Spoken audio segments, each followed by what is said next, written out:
you have to die on the hill for something. In this era, like Peter Thiel talks about it, like intelligence is rare, but courage is even more rare. Like you have to really put yourself out there and you have to like choose a hill to die on. And for me, that was Solana.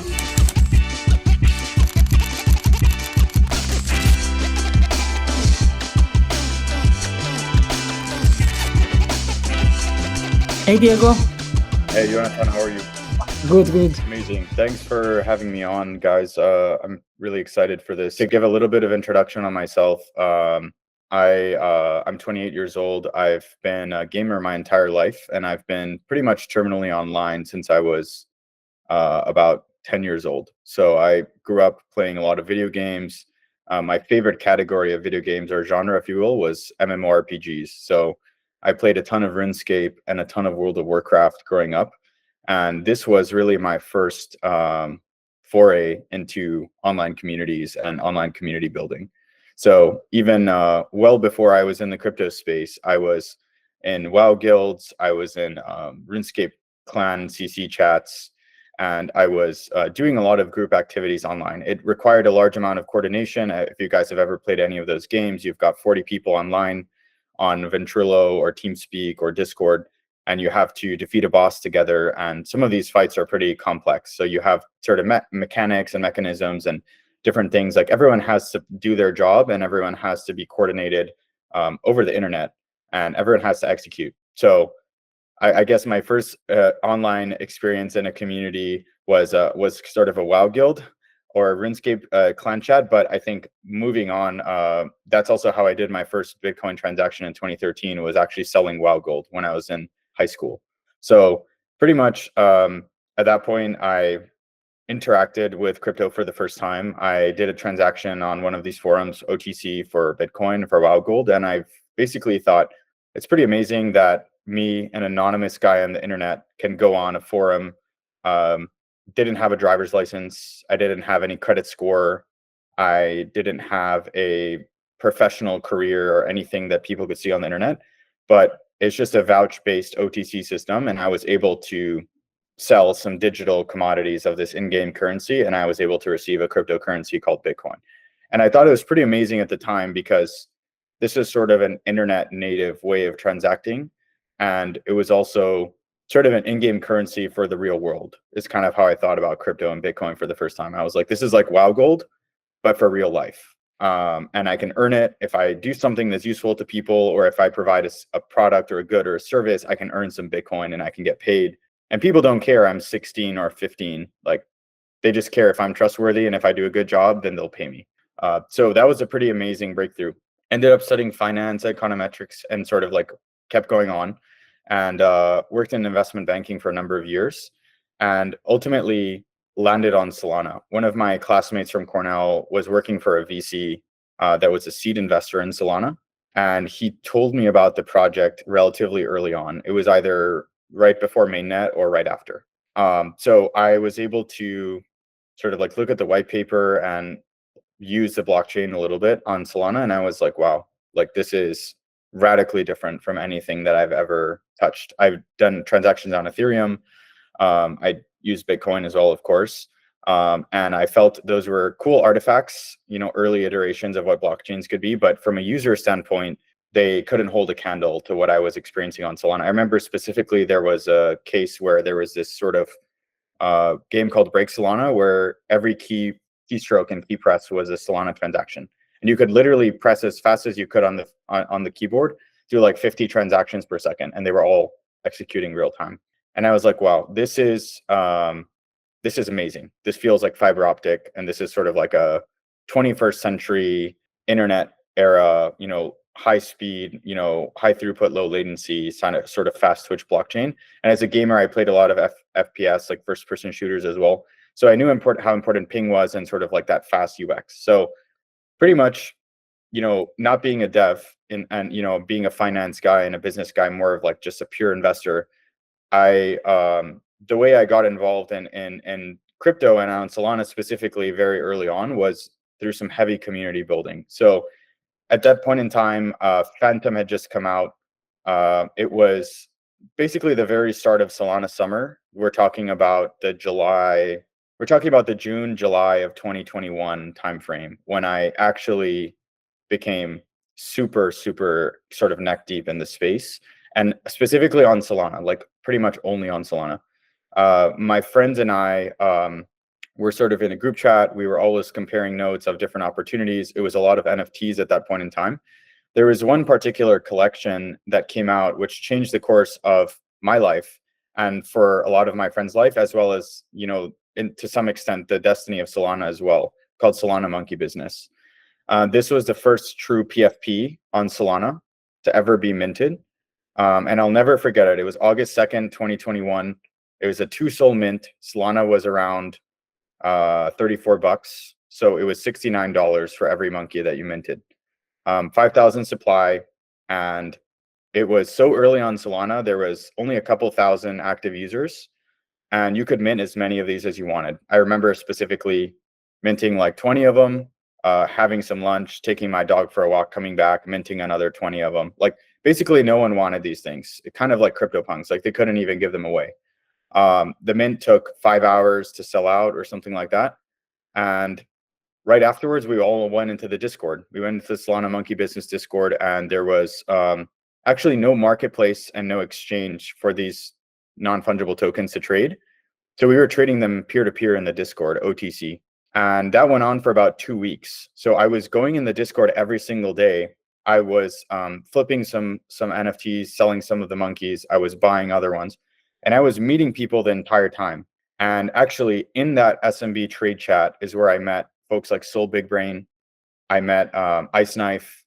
I met Soul Buckets. I met a lot of VCs in the space as well. I met Chris McCann of Race Capital. I met a lot of folks who had been in the space for a long time, many of them much longer than I had.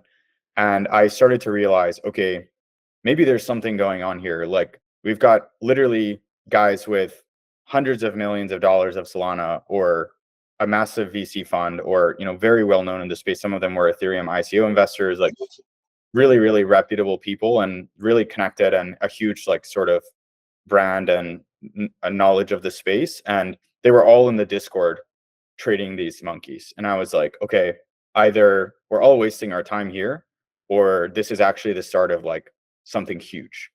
So pretty much I kept going back every single day. It was just every day, just trading these things, going back, talking to people. And the floor started like gradually going up, right? It started at 2 SOL, then it went up, then it dipped again. And then sort of a movement started to coalesce. And what happened is a group of us got together, including Soul Big Brain, my buddy Jim Cooper, Pim DeWitt, who has a company called Metal. There was a couple other people, Jemmy Gem, who is also very instrumental in the MonkeDao, as well as Nom, and my friend Xerox Gabriele, and a couple others. There was about 8 or 9 of us, and we decided to start the first NFT DAO on Solana. It was the second DAO overall. The first one was called MonkeDao. It was for mango markets. But MonkeDao was the second DAO on Solana. And we're talking about August 10th or August 5th or 7th when it was created. So just a couple days after the mint. And we decided, why don't we create a decentralized autonomous organization for anyone who holds an SMB, the Solana Monkey Business PFP. And that was pretty much, without us realizing it, the ground zero for community and sort of NFT culture on Solana. This was before Metaplex. This was before Candy Machine. This was before any of the big marketplaces like Magic Eden or Tensor. And basically people just trading stuff OTC. We got into the MonkeDao, and it was gated access by owning an NFT, but there was no tooling. There was no Vulcan. There was no Collabland. There was nothing like that on Solana. So we were manually verifying that people owned a JPEG to give them the role so they could join the NFT, the DAO. That's how bad the tooling was. There was literally no tooling. There was no DAO tooling. There was no governance. I think the first multi-sig had just come out with squads like a couple months prior. And we literally got in there and started manually verifying people's ownership. And we would go through hundreds of these messages every day. Some people were trying to scam their way in. They didn't own one.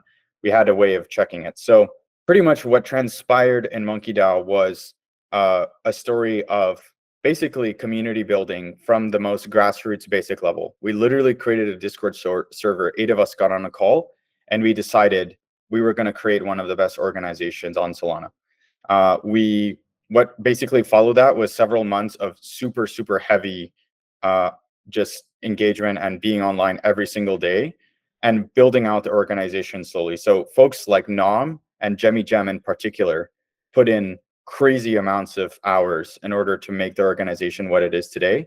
And I can't overstate like how crucial those two people were to the history of MonkeDao, and then the stuff I'll talk about later on, like stuff like BONK and other stuff that kind of came out of this. So basically, we started with a group of like 8 of us that were quote unquote founders or co-founders.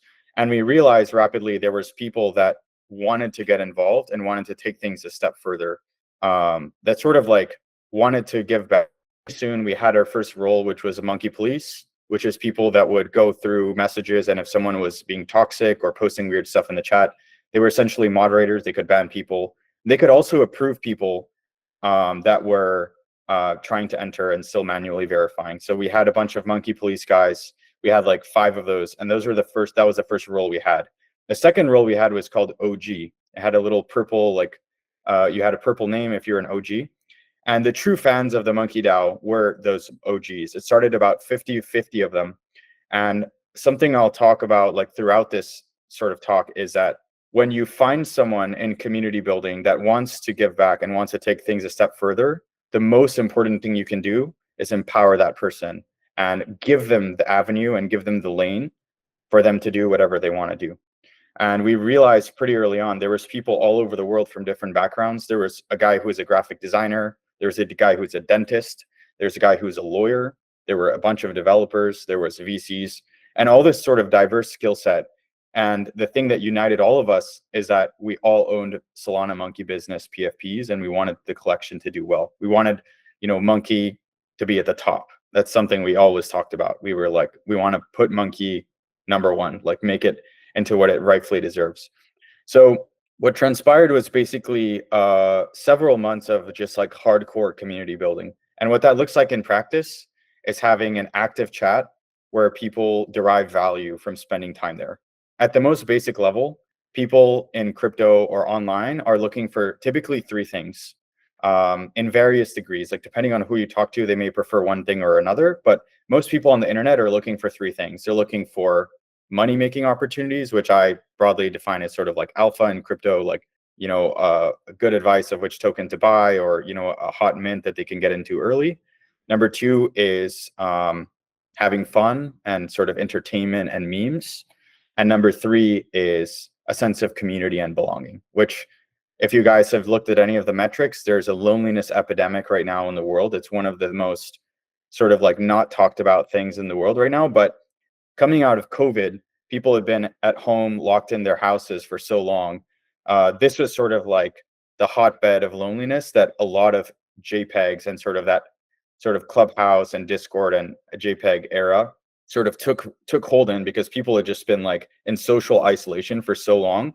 There was like such a pent up need for people to socialize. And I know for myself, it was also the case because I was just at home, didn't travel. So I just leaned into these online communities, and MonkeDao being like the most important thing that I like basically threw my life into at that point. I made it my life. Like I would show up there every day. And I knew that if we built a top tier organization that everyone wanted to be a part of, the value of these monkeys would explode in value, because it had the provenance of being the first PFP on Solana, and it had, an amazing community of people already around it. So I could see like the makings of something great here, but I wanted to contribute to it as actively as possible. So basically that summer, between August and October, the monkeys went crazy. They literally went up 900 times in their value from $69 to a floor of a couple Bitcoin at the time. Like at one point it was 50 to 60,000 USD for one SMB on the floor, not even a mid rare or a high tiered one. They were $50,000 each. So you basically had almost 1,000x from the mint of $69 to 50K each. And there was huge volume. Like, I mean, hundreds of millions of dollars of these NFTs, or at least tens of millions at the time, had been traded over the span of like 10 or 15 weeks. And this all sort of culminated at breakpoint in around November 11th, 2021, when the entire a lot of people from MonkeDao sort of flew out to Lisbon, Portugal, and we all stayed at the same hotel in Lisbon called Valverde Hotel, and like basically stayed there. And a lot of people from the Solana monkey business community and MonkeDao stayed in the same hotel. And I remember having a drink in the hotel and just thinking like, man, how amazing is it that we had this mint that united all of us, and now we're on the other side of the world. People had flown in from literally from Singapore. I had flown in from the United States. There was people from Chile. There were people from, Netherlands, Belgium, London, Russia, everywhere had all flown into this hotel just to meet the friends that they've interacted with on the Discord. For me, that was a big validation of the community efforts that had been put in. And I think it was a huge come to God moment for me, because I sort of realized these blockchains, with the right culture and Solana Monkey Business in particular, it's not just an NFT. It's backed by real people, and it's truly like a lifestyle. Like people will pay $50,000 just to be part of this, or even more. So I think that was like a very, very special moment for me, just because if you look at the history of NFTs on Solana, SMB really set the culture for what NFTs could become, and it really set the blueprint for an organization that was super well organized, and it was super sort of active, and people derived value from. Shortly after the SMB mint, the Metaplex standard was created, and this caused a Cambrian explosion of new mints. And then, obviously billions of dollars of NFTs were traded that during that summer in what was called like Solana Summer. So this was like truly one of the first 0 to 1 moments for Solana came from JPEGs.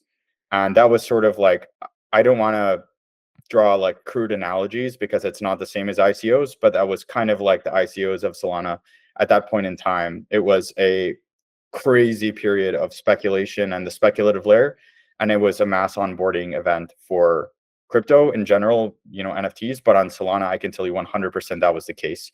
At one point, there was a stat thrown out, 50% of the new wallets being created on Solana that were, off-ramping off an exchange onto like sort of sending crypto and Solana on chain, were doing so to buy a JPEG as their first transaction, 50%. So that was a mass onboarding vehicle. And I think Solana Monkey Business and MonkeDao in particular played a pivotal role. I can actually put my hand on my heart and say we moved the needle for NFT culture on Solana in that particular example. So I'll pause there, but I have some other sort of like second chapter of the story and what happened after.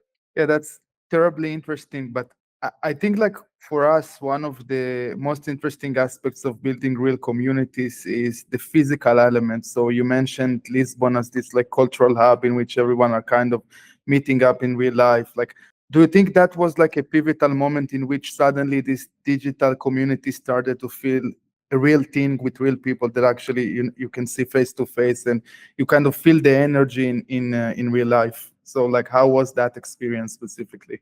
100%. Actually, Jemmy Jem, one of the co-founders of MonkeDao, led an initiative called Monkey Meetups, and we still have them all over the world. There was the first Monkey Meetup, I believe, in Singapore. There was also a Summer of Soul in-person event in San Francisco where a Solana Monkey Business monkey was given away. There was another one in New York City during that time.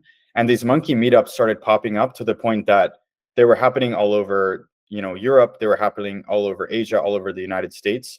And there was so many of them, I can't even count. I mean, at that point, I just met someone in Brussels at ETC that had met one of my friends at their original monkey meetup in Singapore. And they, we're still talking about it 3 years later. So I think the physical events played a massive role, because whenever there was a Solana Hacker House, whenever there was a Breakpoint, whenever there was even an Ethereum event, there were some people that held SMBs.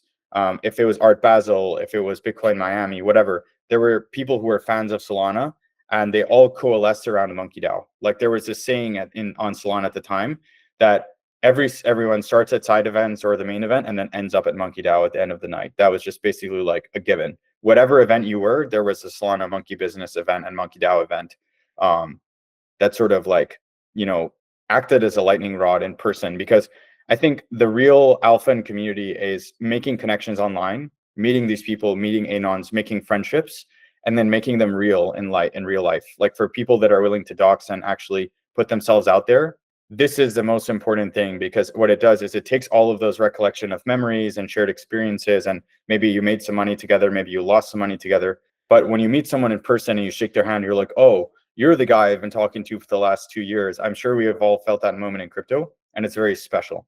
So I think, to your point, the monkey meetups and these MonkeDao side events played a massive role. And I have to give credit to the other guys, especially Jemmy Jam, other folks, my buddy Zach, Undy, many others in the MonkeDao that were just throwing super good parties. They were finding sponsors, and they were just putting on great events constantly. Amazing, amazing. Thanks for sharing that. So the next chapter of this, I think, is really special because everyone knows what happened after Breakpoint in 2021 to Solana, right? The price went straight down, like literally from 246 straight down. And people, it was the bear market. There's all these things. And then Solana suffered a more brutal bear market than pretty much any other coin in the entire industry. Like, it had multiple black swans, like in terms of Luna, those were systemic risks and events that affected everyone. But FTX in particular was just soul crushing for the Solana community. Like, people had gotten kicked in the teeth by Luna. They had lost a lot of money. And then when FTX imploded at Breakpoint 2022, which is the next year, exactly 1 year later, FTX imploded. I'm not exaggerating when I tell you that when the coin goes from 246 to $8, you're talking about a minus 98% price action from an all-time high. Most other coins in the industry that are not named Bitcoin or Ethereum would not have survived this. I can tell you this 100%. If there was not a durable social layer of developers and community that had formed friendships and had made money together the way we did in MonkeDao and throughout these different projects and different DeFi protocols and everything, there is no way that Solana would have survived that without a strong community. Like, 0% chance, because it wasn't pain, it was max pain. It was like, basically every day you have the worst performing coin. Like, if Bitcoin is down 2%, Solana is down 5%. If Ethereum is down 3%, Solana is down 8%. Every single day for 2 years straight. It was absolutely insane. So pretty much what people did is they withdrew into communities, and the communities formed these sort of nomadic tribes where people survived the bear market together. Sometimes it was the Boogles, maybe it was the Solana Monkey Business, or other Telegram chats that were all basically loosely assembled around these different NFT collections. So unlike other chains where you would just leave because you had no reason to stay there, you stayed on Solana throughout the bear market because you were part of these communities and your friends were still online. So it's pretty much like, I look at my friend and I'm like, well, if he's still online, I'll still stay online. We can hang out, we can talk about stuff, we can get through this together. And that's pretty much what happened. So actually, from a Solana Monkey Business sub-DAO called Alien DAO, whoever owned an alien skin SMB, there was a group chat called Shoe on Head that was formed. And, I don't want to tell the full story of Shoe on Head because, I'm not the creator of it, but I'm a member of it. And I can tell you, from Alien DAO into sort of Shoe on Head, there were some amazing things that came out of this organization. This is a group chat where BONK was created. It is the group chat where Shoe Ventures was also born. What was this chat group? Shoe on Head. It was an NFT collection? I'm not familiar with that. Started out as a sub-DAO for Solana Monkey Business, the Alien DAO. But then it evolved into a Telegram chat just called Shoe on Head. And without like going too much into like exactly who's in it, it's some of the most connected traders and investors and sort of developers and founders in the Solana ecosystem. So, at some point in time, I don't want to tell the full story of like, BONK and how that was created because it's not my story to tell, but I can tell you that BONK was originated from there. So pretty much like what started as an NFT collection and became these sub DAOs and subgroups eventually became a place for people to spend the bear market together and sort of survive through good times or bad times, or rather to basically take shelter from the storm and survive together until the times could get better. So this was one example where the social layer was so well formed and there was enough critical activation energy and sort of critical mass on the community side that people didn't leave the chain, and they stayed around enough to create something like BONK, right? And then if you think about what BONK's done after that, it was actually one of the co-founders of the MonkeDao, Nam, who was one of the driving forces behind BONK. So we're talking about someone who started out community building with Solana Monkey Business and then ends up dropping basically the most impactful meme coin in Solana history, which is BONK. So if you think about the impacts of BONK, it's not only jump-starting the entire Solana DeFi ecosystem after it's basically 1 inch from death after FTX. BONK also piloted the meme coin culture on Solana. Before BONK, there was no real meme coin on Solana. There was a couple of them like Samo, but it was tied to SBF. There was just too much baggage and sort of scar tissue there for that to be successful. And BONK actually was the first meme coin to go 100x and actually pop off and really energize and give a shot to adrenaline to the heart of the Solana ecosystem right after the bear market. So when BONK was created just a week after the all-time low of Solana at $7.40 or whatever it was, this was basically a sign that like not only is Solana going to survive, but it's going to thrive. It helped sell out the Solana Saga phone. It provided the blueprint for WIF, for PopCat, for when all these other basically meme coins are built on the foundation of what BONK has built. Whether they will admit it or not, it's true. Like that also led to the Solana phone. Like how come? Like in Yeah, what? so the Solana phone had a non-fungible token, the Saga Genesis token, that was basically attached to the phone. So it was associated with each device of the Gen 1 Saga. So you could receive airdrops to your Solana Saga phone just for holding it. And actually what BONK did is they sent a certain amount of BONK to everyone who owned a Solana Saga phone, even the ones that were not sold yet. And what happened is BONK went up so much in price that the value of the BONK that you can claim for free for owning a Saga exceeded the purchase price of the Saga. In other words, it was profitable to buy the Solana Saga phone, and it sold out the entire supply in a question of hours. So I can tell you right now, without BONK, Solana Saga phone would not have sold out most likely. So it's pretty incredible. Like these are things that are like part of the Solana lore, but we can't let people forget them because we can't forget where we came from. Specifically MonkeDao, the NFT culture, surviving the bear market, and then culminating in BONK towards the end of the bear.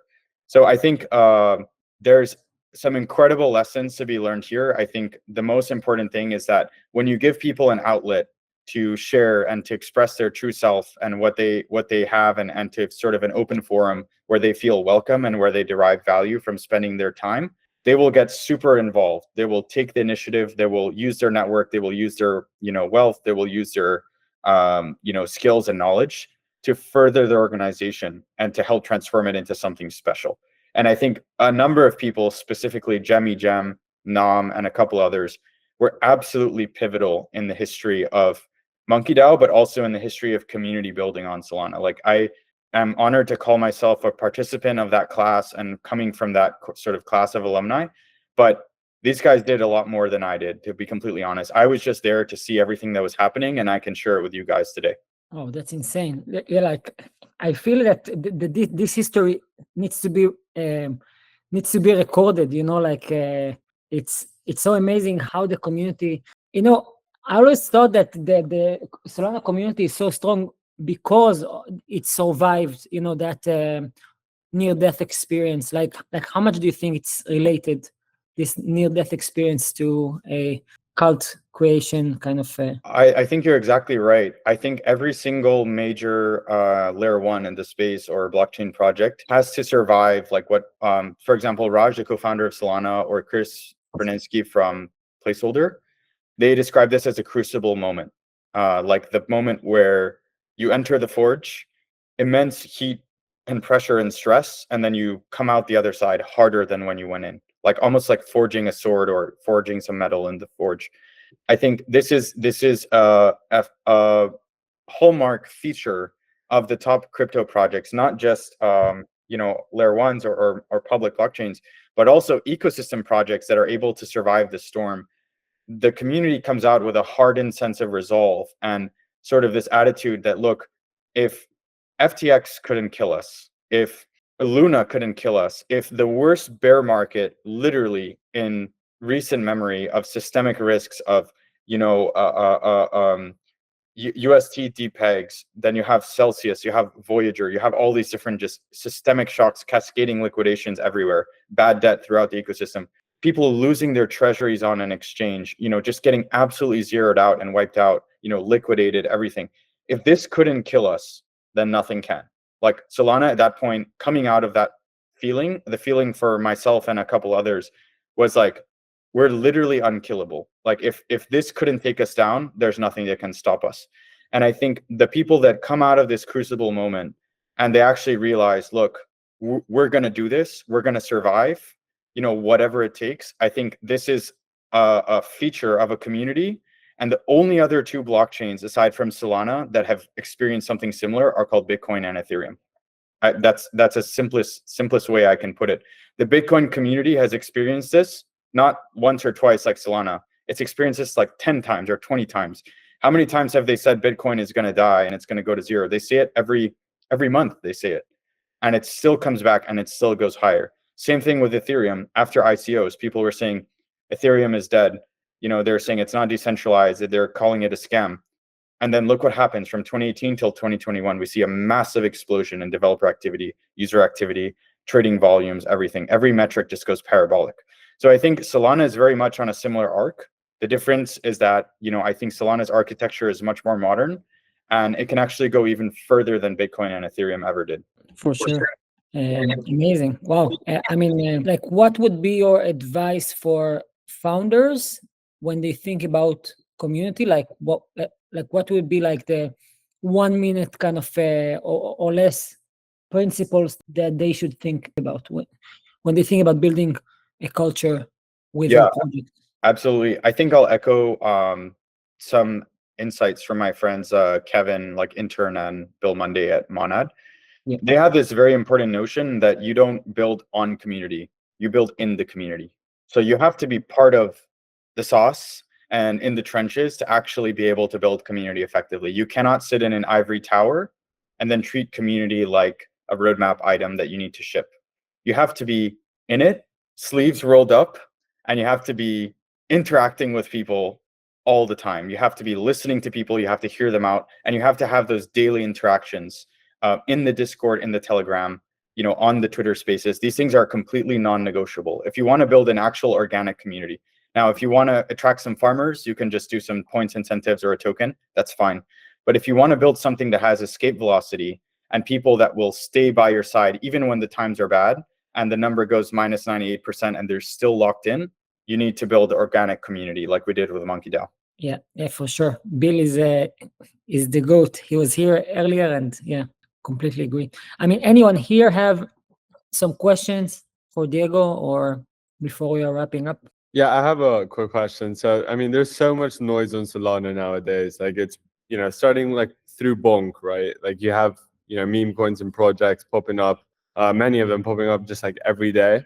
So if you want to build something new that sticks, how do you get those? And like thinking like you don't have you don't have people like, Soul Big Brain, or if you have any organizations that can help it, like Shoe on Head. How do you go about getting those first like 100 to 200 really important community members in an organic way? So not really like, airdropping tokens, farming, and like, promising X, Y, and Z. That's a great question, and it's something that every founder needs to sort of come to reckoning with. The best way I can imagine is to ship something, even if it's a janky MVP or a closed beta or an open beta, and then write. You have to write, because I would compare community building and the earliest stages to sort of like shining a lighthouse into the night. You have an island, you have a harbor, you shine your light into the night, and at some point a ship is going to see this and they're going to realize, oh, there's land there. I can go into the harbor and just rest a little bit.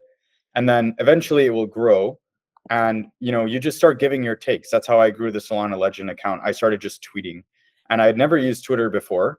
But as it turns out, I started just shining my light into the night, and people eventually saw my tweets and they're like, oh, I think this is funny, or I think it's insightful. And they told their friend about it. And eventually it just snowballs. I went from 0 to 25K, I think, in my first couple months, and then from 25 to 100K in like a year. So you have to really put yourself out there. And the most scalable way to do that is by writing. If it's tweets, it's tweets. If it's a blog post, it's a blog post. If it's turning on the camera and vlogging, this is the same thing. You have to just get some distribution, and you start to outline your core principles and beliefs, and you have to die on the hill for something. I think in this era, like Peter Thiel talks about it, like intelligence is rare, but courage is even more rare. Like you have to really put yourself out there, and you have to choose a hill to die on. And for me, that was Solana, and that was early Solana community building that I did. And I think ultimately, if you have high conviction in something and you're not afraid to be wrong, people will respect you for that. Even if you have some setbacks, or if people think less of you at certain points in time, just having the courage to just give your thoughts and sort of like put them out there is very rare, and this can lead to very rapid community building. That's great. Thank you very much. I think you should tweet it. You need to choose a hill to die on. Yeah, you have to stand for I think it's something, a right? Or you great- fall for anything. I think like it's very true. Like I honestly, I think people sometimes have good takes. I think sometimes they have bad takes. But whenever someone has conviction, I can't help but respect them. Like even if I think they're wrong, I'm like, man, he's really dedicated to this, right? Like even if I think it's, for example, like the wrong way for a blockchain to scale, or I think a protocol is taking the wrong approach, when the founders are opinionated and they're convinced that this is going to be the case, and they're committed to making it so, I can't help but have admiration for someone like that. 100%. And even if it's and even if this thing is not taking off, it's still very, very honorable, because a lot of people made the wrong bets, but they did it with a lot of conviction, and that's very honorable. Exactly. I think it's okay to be wrong. It's not okay to not have conviction. Yeah, you have to choose a hill to die on. That's a Yes. very good way to put it. 100%. Nice. Matt, anyone else want to ask a question before we are wrapping up? One last thing I'll say is that the writing can really do a lot. I mean, I wrote an article with my co-founder Logan at Frictionless Capital. We doubled down on Solana near the bottom. Like we wrote an article called Fighting the FUD, where we basically were so tired of seeing everyone FUDing Solana for four main things, which were centralization, or sort of the perception that Solana was centralized, FTX involvement, inflationary tokenomics, and sort of value accrual. And then the last one was downtime, as sort of like some of the issues there. And we got so tired of answering the same questions on Twitter, we literally wrote this article called Fighting the FUD, and it went crazy. We wrote it at like when Solana was $13, and we still have like hedge fund managers and asset managers and family offices that still link us today, and they're like, wow, this was so helpful at the depths of the bear market. You guys basically ran into a burning house. You were one of the few funds who were publicly bullish on Sol, and we actually like put our money where our mouth is, right? And I think a lot of people were running away from a burning house. We were running into the burning house, and we were sort of like sitting down and opening the newspaper. And I think like it sort of goes to the same thing. You have to have conviction, and you have to be willing to die on the hill. And I think that's what people respect the most. But the best medium to do that is by writing, because it's infinitely replayable. It can be shared, it can be copied, it can be screenshotted. And I think writing scales. Like if that's the one alpha I have, is like writing and community go hand in hand. That's like the glue that holds people together. Same thing as a political movement, right? Manifestos and pamphlets and everything. Things haven't changed.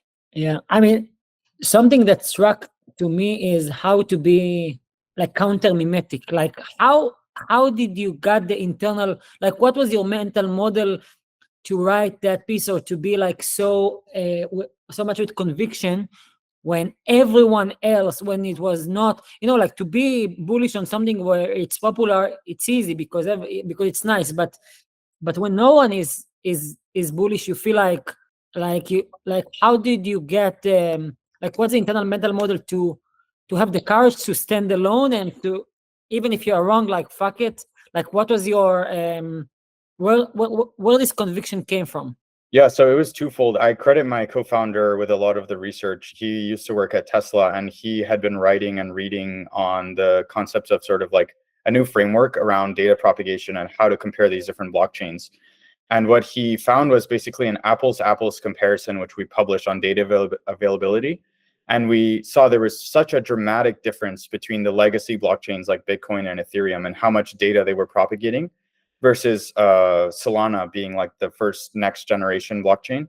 There was such a dramatic difference. Like in venture, people will invest based on something that's 10x better.